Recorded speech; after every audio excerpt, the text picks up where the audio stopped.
2 minutes అధ్యక్ష ఇదైతే ఇది అఫీషియల్ డాక్యుమెంట్ మీ బుక్ కంక్లూడ్ చేయండి ప్లీజ్. ఈ ఫోటో నిజమైతే హరీశ్రావు గారు ఈ ఫోటో నిజమైతే మీరు సార్ ఈ ఫోటో నిజమైతే మీరు ఏ శిక్ష వేసినా నేను సిద్ధమే. మీరు రెడీ? కంక్లూడ్ చేయండి హరీశ్రావు గారు. ఏంది అధ్యక్ష ఇంత వక్రీకరణ? ఫ్యూచరిస్టిక్ అంటే నేను గిట్లా చేస్తాను అనుకోలేదు. ఏ చేస్తా అంటే గిట్లా మార్ఫింగ్ ఫోటోలను మీరు సోషల్ ఎకనామిక్ సర్వేలు పెట్టరు, ఇంత గొప్ప తెలివితేటలు ప్రదర్శిస్తారు అయితే నేను అనుకోలేదు. ఇది ముఖ్యమంత్రి గారి ప్రైవేట్ ఫోటో ఆల్బమ్ కాదు, ఇది స్టేట్ గవర్నమెంట్ డాక్యుమెంట్. ఇది గవర్నమెంట్ డాక్యుమెంట్ పెట్టినప్పుడు జాగ్రత్తగా పెట్టాలి, నిజాయితీగా పెట్టాలి తప్ప ఇట్లా మార్ఫింగ్ ఫోటోలతో పెట్టకూడదు అధ్యక్ష. అధ్యక్ష వీళ్ళ $1 ట్రిలియన్ గురించి ఒకసారి చెప్పాలి అధ్యక్ష. సరిగా చాలా విషయాలనే కానీ $1 ట్రిలియన్ ఎకనామీ గురించి ఒకసారి చెప్తా అధ్యక్ష. కంక్లూడ్ చేయండి సార్. ఒక అరగంట సార్,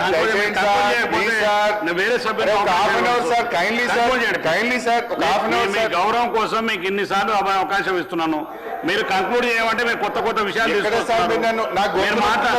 లేదు అంటే సభ్యునికి అవకాశం ఇస్తున్నారు, మధ్యలో కూర్చోబెట్టాను సార్. ఒక half an hour sir please. Sir please మీరు కంక్లూడ్ చేయండి. 2 minutes కంక్లూడ్ చేయండి. 2 hours మాట్లాడారు పని చేస్తే మరి మీరు ఇంత గొంతుకు వస్తా అంటే 2 hours మాట్లాడండి. తక్కువ సమయం 2 hours మాట్లాడినారు మీరు. సరే ఒక పని చేస్తే సరే అన్ని బంద్ చేసి ఒక చిన్న కథ చెప్పి బంద్ చేస్తే ఇక ఏం చేస్తాం మరి. అధ్యక్ష మొత్తంగా ఈ బడ్జెట్ మొత్తం చూసిన తర్వాత చదివిన తర్వాత చిన్నప్పటి ఒక కథ గుర్తొచ్చింది అధ్యక్ష. చిన్నప్పుడు చదువుకున్నది ఇది బహుశా మీ అందరికీ తెలుసు. పులి బాటసారి అనే పంచతంత్ర కథ యాదకొచ్చింది అధ్యక్ష. ఇది రిలవెన్స్ ఉంది కనుక ఇప్పుడు ఒకసారి చెప్పేటువంటి ప్రయత్నం చేస్తా ఉన్నా అధ్యక్ష. ఒక అడవిలో ఒక ముసలి పులి ఉండేది అధ్యక్ష. ముసలితనం వల్ల దానికి వేటాడే సత్తువ లేకుండా పోయింది. దానికోసం అదొక ఉపాయం ఆలోచించింది. ఏంటంటే అది ఒక బురద గుంటలో కూర్చొని చేతిలో ఒక బంగారు కడియం పట్టుకొని దారిన పోయే బాటసారులను పిలుస్తూ ఉన్నది. ఓ బాటసారులారా నన్ను రక్షించండి, నన్ను ఈ బురద గుంటలో నుంచి బయటకు తీసుకురండి అని చెప్పి కనబడ్డ వాళ్ళందరినీ అడుగుతా ఉంది అధ్యక్ష. మీరు నన్ను బురద గుంటలో నుంచి బయటకు తెస్తే ఈ బంగారు కడియం మీకు బహుమానంగా ఇస్తా అని వచ్చిపోయేటోళ్ళందరికీ ఆశ చూపించింది అధ్యక్ష. ఒకరోజు ఒక అమాయక బాటసారి అటు నుంచి వెళ్తూ ఆ పులి మాటలు విన్నాడు అధ్యక్ష. ఇది ముసలి పులి కదా, దీనికి ఒంట్లో బలమైతే లేదు, ఇది నన్ను ఏమీ చెయ్యదనుకోని పాపం బేఫికర్గా ఈ పులిని కాపాడదాం, ఆ బంగారు కడియాన్ని తీసుకుందామని చెప్పి దగ్గరికి పోయిండు అధ్యక్ష. లోపలికి దిగిండు అధ్యక్ష. పులిని బయటకు దిద్దామని పోతే పాపం అమాయక బాటసారి ఆ పులికి ఆహారం అయిపోయింది అధ్యక్ష. ఈ కథలో ముసలి పులి ఎవరో ఇప్పటికే బహుశా మీ అందరికీ అర్థమై ఉంటుంది అధ్యక్ష. ఆ ముసలి పులి ఎవరో కాదు, ఘనత వహించిన ఈ కాంగ్రెస్ పార్టీ.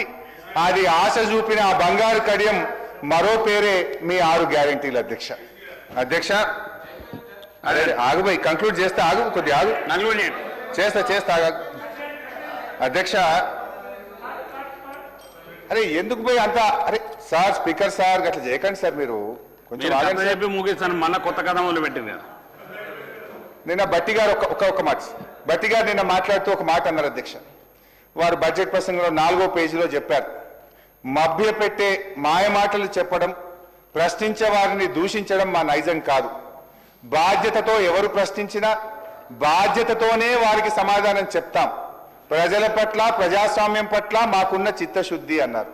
బాధ్యతతో సమాధానం చెప్తాం, మేము దూషించము అన్నారు. నేను అంటున్నా అధ్యక్ష, బట్టి గారు మీరు గుండె మీద చేసుకొని చెప్పండి, మీరు చెప్పినటువంటి మాటలు మీ ముఖ్యమంత్రి గారు పాటిస్తారా? మీరు మీ ముఖ్యమంత్రి గారికి చెప్పి ఈ దూషించడం మానేయండి అని చెప్పగలుగుతారా అధ్యక్ష? ఇలా 4 కోట్ల మందికి జవాబుదారీగా ఉండాల్సినటువంటి ముఖ్యమంత్రి సీట్లో కూర్చొని మాట్లాడే ఆ మురికి భాష ఏంది అధ్యక్ష? ఒక 2 minutes